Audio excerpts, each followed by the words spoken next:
Congratulations. Can we start with your DQ from the 1500 that night? Like, how'd that go for you? Sorry, once you found out you were DQ'd, and how'd you mentally recover? Yeah. First of all, now I'm ready to talk. I blew off all of you guys for the entire week, and that was just from that night. I cooled down, whatever. I didn't know until I got back to the hotel with protests, whatever. I don't even know how the system works, but obviously really upset, but it would just control what I can control, and at that point it was out of my hands. I felt like an opportunity was ripped out of my hands, and especially like this whole year I was aiming at backing up that 1500 meter title that I was so proud of in Paris. And so when that was ripped away from me, I just thought, well, let's recenter. Completely got off social media, just surrounded myself with my family, and just completely dialed in, pretty much. I still got to reflect on this whole week, but it was a mental battle more than anything. I knew my fitness was there, and someone like me, I pride myself on peaking at these world championships. And you can watch my races throughout the year, and it's the same thing last year as this year. I was building towards the championships. Maybe not the performances people expected from the Olympic champion in the build-up, but I knew I was in the best shape of my life going into this championship, and again, not to have that opportunity really hurt. And so then I just had to recalibrate and think, how do I redeem that? And there was only one answer. What was your strategy tonight? My strategy was I wanted to go to the front and see how long they let me dictate the pace up there. And it didn't take long. And then as soon as someone went around me, it would just make as few moves as possible and just stay attached until pretty much 2 laps to go in my head. If I was attached with 2 laps to go, then I could run with anyone, kick with anyone, and that's exactly how it played out. And very rarely do I feel like I ran a race perfectly, but I feel like tonight was pretty damn close. I feel like I asked you the same thing at USA's, but you were 12th at the bell. Was there ever any point where you thought you were too far back? Does that ever enter your mind? I did clock it. I clocked, there's some bodies in front of me, and I'm going to have to start. I couldn't wait till 200 to get around everyone, and so I still haven't watched the race back.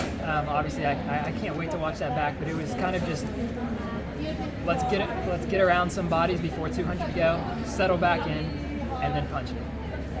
How's the feeling compared to Paris last year? I feel amazing right now. Paris was complete shock and pretty much disbelief. I think the Olympics are a completely different beast, but then going into this championship, I felt like I had done this before, and then I get a curveball, and it's a complete new battle. And if I've learned anything in my pro career, it's that every championship is a different thing, and nothing's guaranteed. And I'm obviously extremely happy. And confirming, even if on a different race, is very important, isn't it? Yeah, absolutely. Almost more so, I think. To be outside of the box of a 1500 meter specialist, now I think USA's, I ran it, and I guess put the USA on notice, and now I feel like I put the world on notice that I'm going to threaten both. And I can't wait for to do it, to have an opportunity to race both of those. I guess Beijing. The last 2 years, you've made this big jump from USA's to the Worlds to the Olympics. Like, what do you do? What do you change in training specifically to go from there to here at this high level? Yeah, it was not much. It was really about consistency. The past 2 years have been more consistent than any other year of my career, and every year has been a milestone. And I've been getting older, and I think just the natural maturity of my career so far and staying injury free is it's an upward trending graph right now. And but I know as soon as you get that injury, you can miss out on a lot of important stuff, and it can happen quick. So just staying consistent these past 2 years, and this year I made it through pretty much unscathed with any injury, and I've learned that I'm going to be pretty hard to beat if that's the case. You said you stayed off social media for about a week or so. Talk to us a little bit about that. I just knew, I just knew that couldn't help me.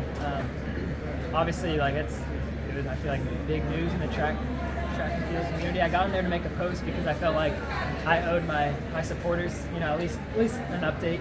I think a lot of people were riled up for me, and I wanted to let them know that I really appreciate it. But more importantly, it was just keeping my head on straight. And that night, I let myself be extremely disappointed for a few hours, and then I have a journal and a log, and I pretty much reevaluated, reassessed, and immediately switched to I want to win this 5K. How do I get there mentally? What did you write in the journal that night? I can't recall exactly, but the past few days it was just I know I can win. I know I have the best finish. I know I can win. Just reiterating to myself that I can win, and never doubt it. I'm the fittest I've ever been. It was just constant positive affirmation this whole week. It seemed like Grant and Nico might have had some sort of plan to work together early. Were you in that conversation at all? Someone else asked me about that. I don't know if they came through here already, but I had no plan. I was out there for myself. And, obviously, I want USA to do well, but above all, I want to do well. And I had no team dynamic. Coming off the curb, did you know that you pretty much had it in the bag? I thought so. I was about 95% sure. I think, I've been in a couple situations where I was 90% sure, and then someone comes around me, so it was just pretty much just hammer. And, I caught a glimpse at the screen, and I still wasn't sure. It's like, did I miss someone? Like, I think I'm in the lead, and then it just, I crossed the line, and obviously, it was a huge relief. Only 3 Americans have ever won the 5,000 at a global champs. You're one of them now. Like, what does that mean to you? Yeah, it's pretty incredible. I had no idea of that stat.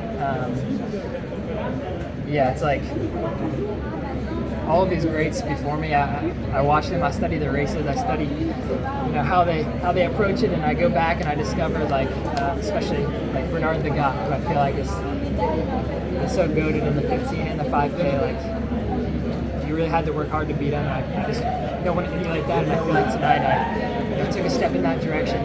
Was there anything you study in particular, any race of his that you sort of looked at? I'm not going to be able to think of it right now, but it's just like every race I went back and he was there. And I just want to be that guy where if it's a 1500, you can't count me out. If it's a 5K, you can't count me out. That's just one of those guys that was always there. Did you watch the 1500 final? Any thoughts on that? How difficult was it to watch it? I didn't watch it live. I was just prioritizing myself on focusing. Of course, I knew what was going on, and I checked the results pretty quickly. I was just like, how much can I block out this week and focus on myself? But have you watched it at all? Yeah, I watched it back. Yeah. It was crazy. What do you think you could have done there? I think I could have won, but who am I to say that? Like, I thought I could win going into it, so of course, but you never know how they're going to shake out, and don't want to discredit any of those guys. Those guys all earn their medals, and I don't want to discredit any of that. And you did run a 5K in Stockholm earlier this season, you got dropped in that. What was the difference from that to this one to become world champ? Oh, we got about 3 months of fitness in between now and then.